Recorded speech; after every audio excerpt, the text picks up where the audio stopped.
Menceritakan seorang direktur yang bernama Son, yang sudah lama bekerja di suatu perusahaan besar di Korea. Namun, ia tidak merasa bahagia dengan kehidupannya yang sekarang. Yang ia inginkan adalah hidup sederhana di desa seperti dulu ketika orang tuanya masih hidup. Suatu hari, ketika pemimpin perusahaan dan direktur Son hendak pulang dari acara meeting, pemimpin perusahaan atau ketua Hong bertanya kepada direktur Son, "Direktur Son, apa impianmu?" Direktur Son yang rindu akan kehangatan orang tuanya yang telah lama meninggal pun termenung. Kemudian ia berkata, "Saya ingin menjalani hidup yang sederhana."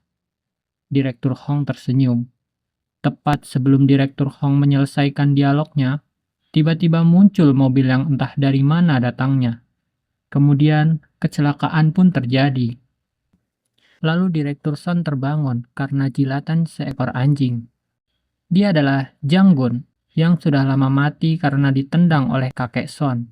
Janggun berusaha melindungi Son, yang ditarik paksa oleh kakek untuk dibawa ke rumah paman. Kemudian, ketika Son mencoba mengelus Janggun, ia tersadar bahwa tubuhnya berubah menjadi sosok anak kecil. Ia yang masih kebingungan melihat ada koran lama.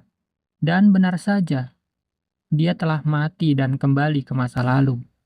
Sambil memeluk Janggun karena rindu sudah lama tidak bertemu, terdengar suara hangat, menenangkan, yang sudah lama Son rindukan. Benar, suara itu adalah suara Ibu Son. Air mata Son pun sudah tidak terbendung lagi. Aroma asap di baju ibu yang sudah lama ia lupakan membuatnya mengingat masa lalu. Semua ingatan itu membekas jelas di kepala Son. Namun, Ibu Son yang tidak tahu apa-apa mengira Son hanya mimpi buruk. Lalu Son membasuh wajahnya. Di sela ia sedang membasuh wajahnya, ia memikirkan hal baik dan juga tidak baik. Ia bertanya-tanya, tapi kenapa ayah gak ada ya? Jangan-jangan ayah masuk neraka sendirian. Buset dah, kagak ada alakbet anak nih. Jangan ditiru ya guys. Lalu malamnya, ayah Son mengejek Son dan berkata, "Son masih bocah sekali, mimpi buruk sampai nangis." Dan lagi-lagi, si Son yang tidak patut ditiru ini pun bergumam, "Syukurlah, ayah nggak masuk neraka sendirian."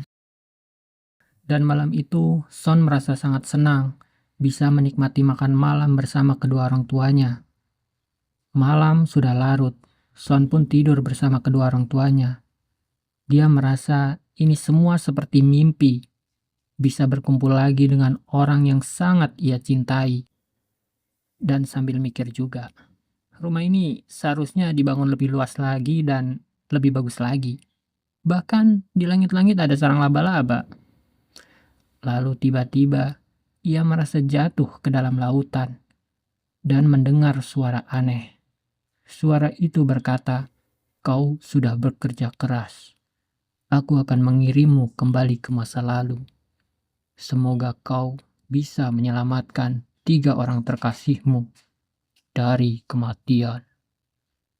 Dan semoga hidupmu bahagia."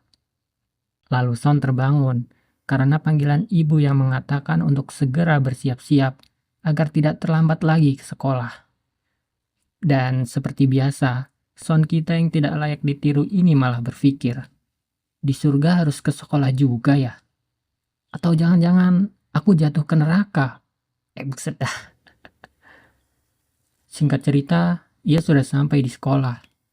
Lalu datang teman-temannya yang berusaha berangkat paling awal. Namun kecewa karena Son sudah tiba lebih dulu. Dan lagi-lagi, si Son berpikir bahwa teman-temannya yang malang ikut pergi ke neraka bersamanya. Selama jam pelajaran, ia terus berpikir, sebenarnya ia sedang berada di mana. Dan kemudian ia menemukan sesuatu yang paling logis, yaitu regresi atau kembali ke masa lalu. Tapi ia tidak yakin kenapa ia beregresi. Di saat ia sedang berpikir keras, ia dikagetkan oleh anak perempuan yang tiba-tiba datang ke bangkunya. Cihuy! Namanya Lee Haiwon. Dia adalah teman masa kecil Son, yang sangat amat usil dan membuat Son kerepotan di masa lalu. Lalu Son pun tersadar, jika ada pemicu yang tepat, ingatan masa lalunya akan teringat kembali. Hari itu, Lee Haewon menagih janji ke Son, yang sudah lama membuat janji untuk pergi ke pantai.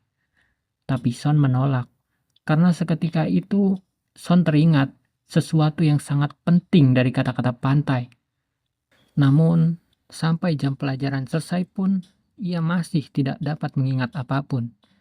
Kemudian, dia didatangi dua temannya, yang bernama Kang Junsu dan Yok, yang mengajak Son untuk pergi ke bukit belakang sekolah untuk mengumpulkan biji ek. Lalu, perbincangan mereka berdua yang mengatakan bahwa tupai dan bajing juga perlu makan. Jadi, jangan diambil semua, nanti mereka bisa mati. Kata-kata itu membuat Son dejavu dan mengingat kata-kata yang sama. Jelas saja, hari itu adalah hari di mana kedua orang tua Son akan meninggal. Oke guys, ini adalah ringkasan chapter pertama. Dan insya Allah akan dilanjutkan beberapa hari ke depan. Bye-bye.